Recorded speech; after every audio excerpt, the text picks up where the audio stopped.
I want to talk about the weaknesses that seem evident in the Russian invasion plan, because it has surprised me. And what's been most surprising is how Russia have advanced military convoys without having control of airspace. That's left Russian vehicles vulnerable to drone strikes. This footage was taken from a Turkish-bought Bayraktar drone. Це він тікає, походу, цього бука, я так думаю. Чи ні? Не успію. В сторону. А може щось упало і пішов подивитися, що. Дивись, бігає туди-сюди.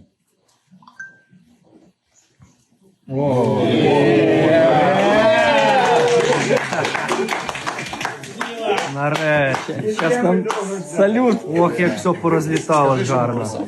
The Ukrainian Air Force say they have 20 of these drones, a sign of how their military has strengthened since Russia's previous invasion in 2014. We've also seen convoys looking generally directionless. This footage of a Ukrainian man approaching a convoy in his car has gone viral. Сломались, пацаны.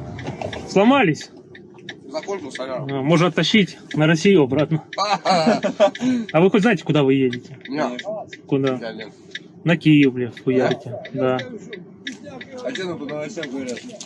Ну, у вас пока все на нашей стороне. Ваши и плен сдаются хорошо. Потому что тоже пацаны не знают, куда ехать. Бля. И я вот всю колонну пообспрашивал таких, как вы. Никто не в курсе вообще, кто куда едет. This is the current state of play in terms of land controlled by either side. So you can see there the cities which are under most pressure at the moment is Kyiv and Kharkiv, but the Russians haven't advanced by nearly as much as they would have hoped to by this point. Paul, are you surprised at what seem like Russian failings in this invasion so far? Did we overestimate their ability?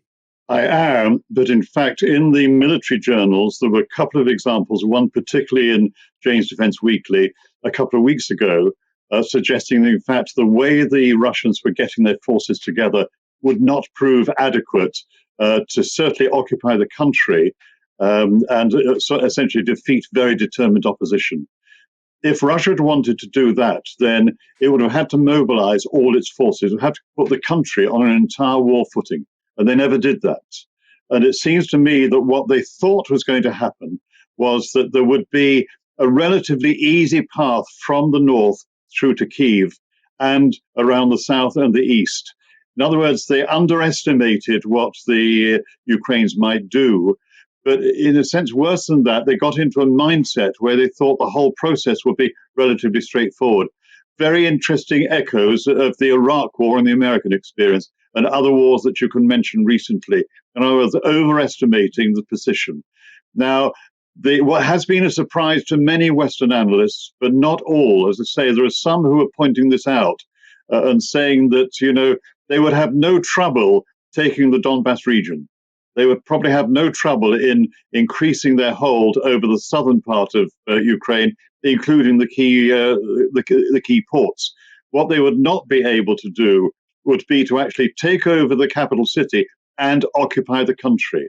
To occupy a country with 40 million people plus, with sort of plenty of borders with Western states, would actually be very tricky. I think the Russians, well, not Russians as a whole, but the Russian leadership actually thought this would be relatively straightforward. One must also remember that, within Russia, there are about 3 million Ukrainians. There are huge numbers of connections, family connections between Russia and Ukraine. And I think Putin has this idea in his head that Ukraine is part of Russia and everybody should, and indeed does realize it. And that is not the case. I'm afraid I think there's been a lot of hubris here. But as you were saying, it is also down to the surprising level of the resistance on the Ukraine side. I think now that we have a very dangerous situation because it is pretty clear that the Russians will only be able to even take Kyiv if they're prepared to use far more force. There's one indication recently they've already started to move troops in from Belarus that weren't intended to be moved in yet, which gives you some indication of, I think, the predicament they are in. The one thing I would say is, though, these are incredibly uncertain times with all kinds of information coming from many different quarters.